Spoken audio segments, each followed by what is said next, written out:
नमस्कार. बा भीमा, आज आमचं जे काही आहे ते सर्व तुझंच आहे.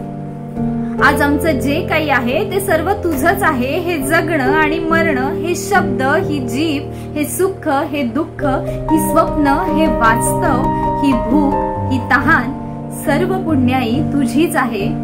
आज आमचं जे काही आहे ते सर्व तुझंच आहे. खरंच ही नामदेव ढसाळांची कविता वाचल्यावर लक्षात येतं की बाबासाहेबांनी आपल्यासाठी खूप काही केलंय. माझ्या भीमानं केलंय काय विचारूच नका. माझ्या भीमानं केलंय काय, अहो विचारूच नका. केलंय त्याने काम असं, कुठवर सांगू आणि कसं कसं. केलंय त्याने काम असं, कुठवर सांगू आणि कसं कसं. न्यायशास्त्रज्ञ, अर्थशास्त्रज्ञ आणि तत्वज्ञ होता तो. समाज सुधारणेचा लढा दिला त्याने, समाज सुधारकच होता तो.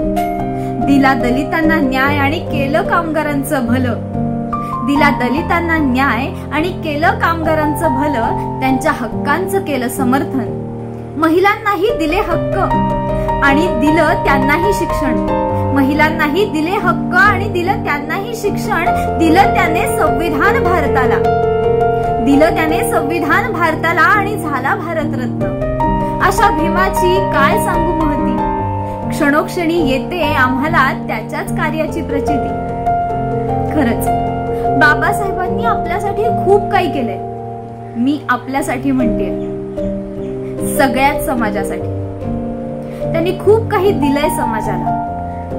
पण आज जर का ते वरून बघत असतील आपल्याला तर काय वाटत असेल बरं त्यांना.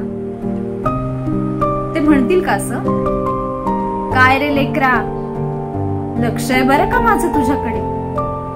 काय रे लेकरा, लक्ष आहे बरं का माझं तुझ्याकडे.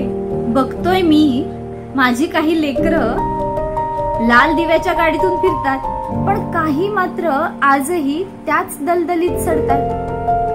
काहींना गवसलाय मार्ग यशाचा, पण काहींच्या जय भीम म्हणण्यात सुद्धा वास नाहीये या भीमाचा.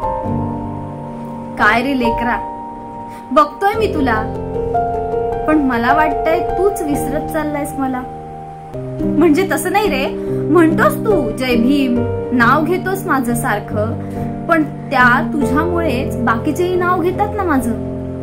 नाव घेतात म्हणजे काय, तर नावच ठेवतात बघ.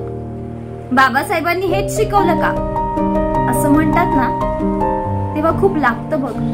होय, मीच म्हणालो होतो, शिका, संघटित व्हा, संघर्ष करा, पण आधी शिका, मग संघटित व्हा आणि संघर्ष करा, असं म्हणायचं होतं मला. एवढे वर्ष झाले पण तुम्ही मात्र लक्षात ठेवलं फक्त माझं नाव, पण ते नाव कसं मिळालं ते मात्र विसरलात तुम्ही.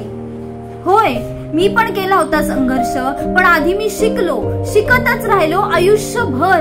जे जे चांगलं होतं ते शिकलोच, मग संघटित केलं सगळ्यांना. कारण मी जाणलं होतं की खरी शक्ती संघटनात आहे आणि त्या संघटनासाठी संघर्ष करा असं म्हटलं होतं मी. पण नेमका अर्थ नाही गवसला बघ तुला माझ्या म्हणण्याचा.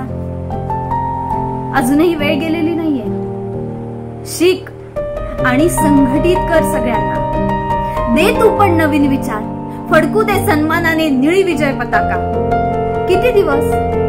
किती दिवस म्हणवून घेणारे स्वतःला हरिजन बहुजन. अरे कर की मान उंच, हात भिडू देत गगनाला. मग असेल सारं आकाश तुझ्याच हातात आणि मगच म्हण जय भीम मोठ्या दिमाखात. धन्यवाद. जर व्हिडिओ आवडला असेल तर नक्की कमेंट मध्ये कळवा.